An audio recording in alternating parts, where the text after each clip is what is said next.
আমার নোয়াখালী থেকে অনেক বেশি অর্ডার আসে। 4000 টাকা দিয়ে হচ্ছে মেইনলি আমি স্টার্ট করেছিলাম। এই মহিলা কি বলে উনি নিজেই জানে না। এগুলো দিয়ে হচ্ছে আমার ক্যান্ডেল মেকিং স্টার্ট করে। আমরা আইডিয়া করি যে গুলশান বনানী এই সাইড থেকে বেশি অর্ডার আসবে, কিন্তু সত্যি বলতে আমার নোয়াখালী থেকে অনেক বেশি অর্ডার আসে। নোয়াখালীর আপুরা এই বিষয়ে আমি বলবো যে তারা খুবই শৌখিন ঘর সাজানোর ব্যাপারে। জিপসামের প্রোডাক্ট বলেন আর ক্যান্ডেলের প্রোডাক্ট বলেন, দুটোটাই হচ্ছে ওনারা অনেক বেশি পছন্দ করেন আর অর্ডার করেন।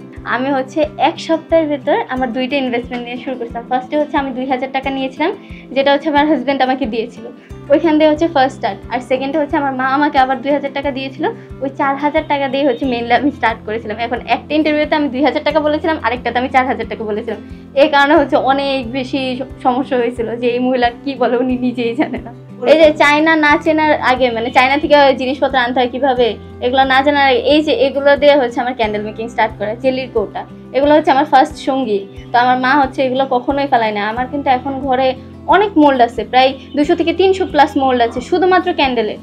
আসলে এই কাজগুলো হচ্ছে আমি একটা বাহিরের দেশ থেকে অনলাইনের মাধ্যমে শিখেছিলাম, আর তাদের কাজ খুবই প্রফেশনাল ছিল, যার কারণে হচ্ছে আমার মনে হয় আমার বেসিকটা অনেক বেশি ক্লিয়ার, যার কারণে আমি এখন নিজের মতো করে অনেক ইউনিক কাজ করতে পারি, কারণ খুঁটিনাটি সব কিছুর ব্যাপারেই আমি জানি ক্যান্ডেলের। তো আমাদের যে ক্যান্ডেল মেকিংয়ের কোর্সগুলো থাকে সেখানে হচ্ছে ইনগ্রিডিয়েন্ট লিস্ট, তারপরে কী কী টাইপের ক্যান্ডেল থাকে, কী কী টাইপের ক্যান্ডেল এখন বাজারে বেশি চলতেছে সেগুলোর ব্যাপারে ধারণা দিয়ে দেওয়া হয়, আর কিভাবে বানাতে হয় সেটাও বলে দেওয়া হয়। তারপরে হচ্ছে তারা তাদের মতো করে নতুন নতুন ডিজাইন বের করে, আরও ডিফারেন্ট টাইপ বের করে। যদি এখন আপনি কাস্টমাইজ ক্যান্ডেলের অর্ডার দেন, যেটা আপনি আপনার মন মতো কালার চেঞ্জ করে তারপরে বানাচ্ছেন, তখন সেক্ষেত্রে আবার আমাকে সব কিছু একদম ধরে ধরে বানাতে হবে। কিন্তু আপনি যদি বলেন যে আপু আপনার চয়েস মতো আপনি বানিয়ে তারপরে করে দেন, তাহলে 2 দিনের ভেতর ডেলিভারি দেওয়া পসিবল। আমি তৈরি করে, আমার মা আর আমার ছোটো বোন আমাকে অনেক হেল্প করে, তাদের ছাড়া আসলে এত দূর আসা সম্ভবই ছিল না আমার পক্ষে।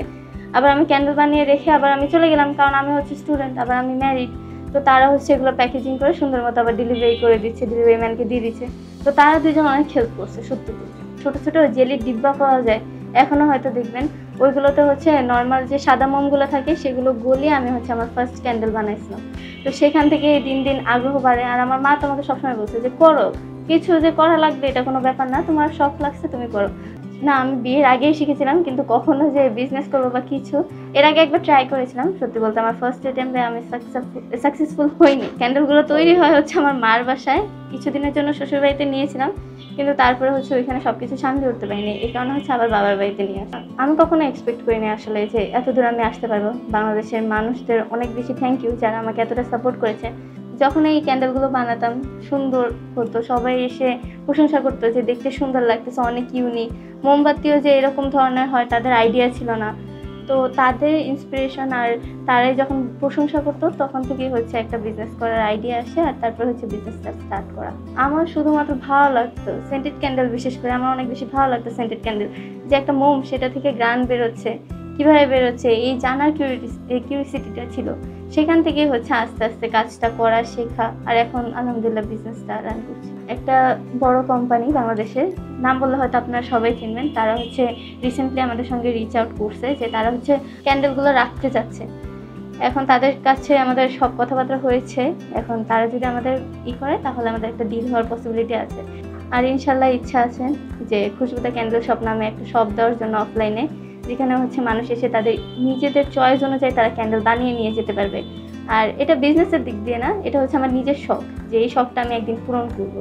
আমাদের একটা বড় বোল ক্যান্ডেল আছে, যেটার ভেতর হচ্ছে আপনার 3.5 কেজির মতো মোম আছে। আমাদের সর্বনিম্ন সেল হয় হচ্ছে এই যে ছোট ছোট এই ক্যান্ডেলগুলো, এগুলো 20 টাকা দিয়ে সেল করতাম। তো এই জিনিসগুলোর দাম আমি কখনোই বাড়াইনি।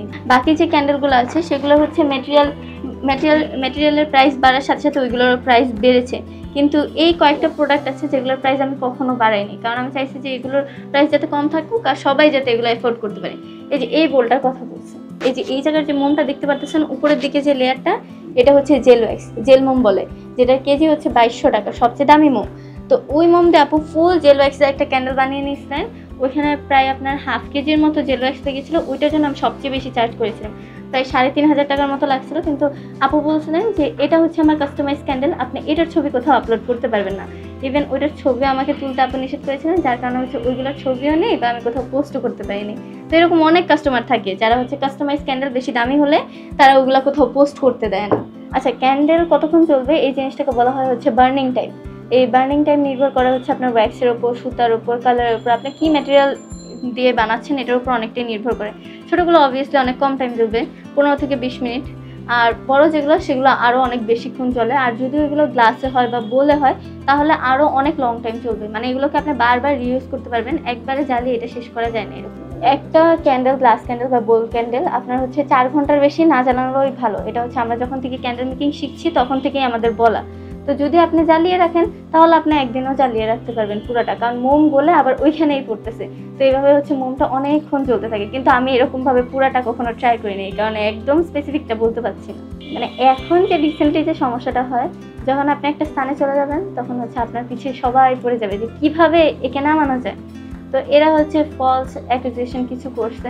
তো আমার এদের কিছু বলার নেই, কারণ এদের সাথে আমি কথা বলবো বা এদেরকে আমি বলবো যে আপনি আমার উপর মিথ্যা ফলস অ্যাকুজেশন লাগাইছেন, এদেরকে যে আমি একটা রিপ্লাই ভিডিও করে কিছু একটা করবো এটার সময় আমার কাছে নেই। আমি হচ্ছে ইস্ট ওয়েস্ট ইউনিভার্সিটিতে ইংলিশ ডিপার্টমেন্টে পড়াশোনা করছি।